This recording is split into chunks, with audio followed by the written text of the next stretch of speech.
بسم اللہ الرحمن الرحیم۔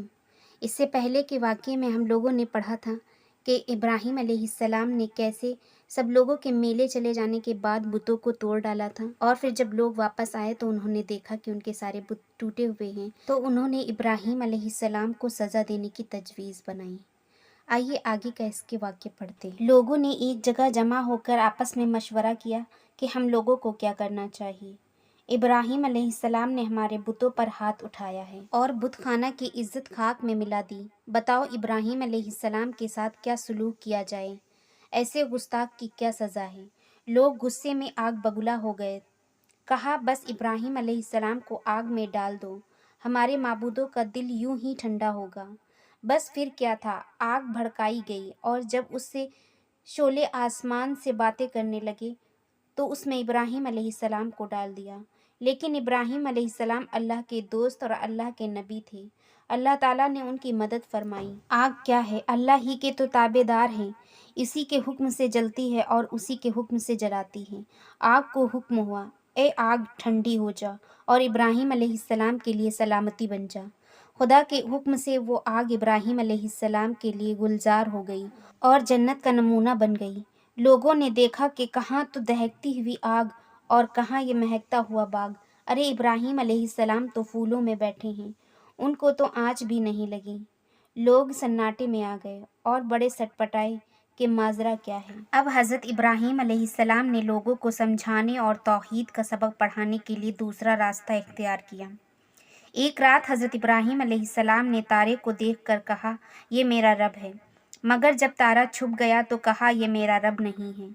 منہ چھپانے والے سے کوئی کیا محبت کرے کہ ابھی ہے اور ابھی نہیں۔ پھر جب چاند آدھی رات میں مسکراتا ہوا نکلا تو حضرت ابراہیم علیہ السلام نے کہا اچھا یہ میرا رب ہے۔ صبح ہوتے ہوتے چاند کا بھی عمل ختم ہوا اور اس نے بھی اپنی چاندنی تہہ کی۔ حضرت ابراہیم علیہ السلام نے کہا اب کیا کروں، جس کا دامن پکڑتا ہوں وہ اپنا دامن چھڑا لیتا ہے، اگر میرا پروردگار میرا ہاتھ نہ پکڑے تو میں گمراہ ہو جاؤں گا۔ چاند کو غائب ہوئے تھوڑی دیر گزری تھی کہ سورج پوری آب و تاب کے ساتھ نکل آیا اور اپنے چہرے سے نقاب الٹ کر ساری دنیا کو جگمگا دیا۔ ابراہیم علیہ السلام بے اختیار بول اٹھے یہ میرا رب ہے اور یہ سب سے بڑا ہے۔ لیکن جب رات ہوئی اور سیاہی کے بے پناہ لشکر سے سورج نے ہار مانی اور اسے منہ چھپاتے بنا تو کہنے لگے ارے یہ میرا رب نہیں ہے، یہ بیچارہ میری کشتی کیا پار لگائے گا، اس کی کشتی خود ہی ڈگمگا رہی ہے، ابھی ابھری اور ابھی ڈوبی۔ اے قوم، میں اس کی طرف رجوع کرتا ہوں جس نے آسمان و زمین کو پیدا کیے اور آسمان کو چاند، سورج اور تاروں سے رونق بخشی۔ جو زندہ ہے اور زندہ رہے گا، میں اس سے بری اور بیزار ہوں جس کی تم پرستش کرتے ہو۔ اللہ باقی رہنے والا ہے اور دنیا کی ہر چیز فنا ہونے والی ہے، مٹ جانے والی اور کھو جانے والی ہے۔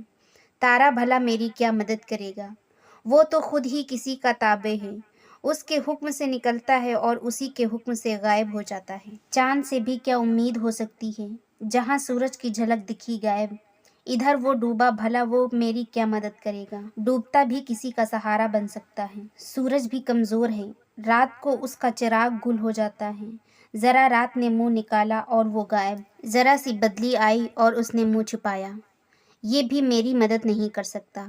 میری مدد تو صرف اللہ کرے گا، اس کے لیے وہ زندہ ہے اور زندہ رہے گا، وہ باقی ہے، غائب ہونے والا نہیں، وہ زبردست ہے، طاقتور ہے، کوئی چیز اس پر غالب نہیں ہو سکتی۔ حضرت ابراہیم علیہ السلام سمجھ گئے کہ میرا رب اللہ ہے، سمجھ گئے کہ اللہ تاروں کا بھی پروردگار ہے، چاند سورج کا بھی اور تمام جہان کا، یہ سب چیزیں اسی کے تابع ہیں، اسی کے حکم سے روشن ہوتی اور اسی کے حکم سے غائب ہو جاتی ہیں۔ حضرت ابراہیم علیہ السلام کو اللہ تعالیٰ نے ہدایت فرمائی، ان کو اپنا نبی اور اپنا دوست بنایا، ان کو حکم دیا کہ تم اپنی قوم کو بھلائی کی طرف بلاؤ، بتوں کی عبادت سے اور بری باتوں سے منع کرو۔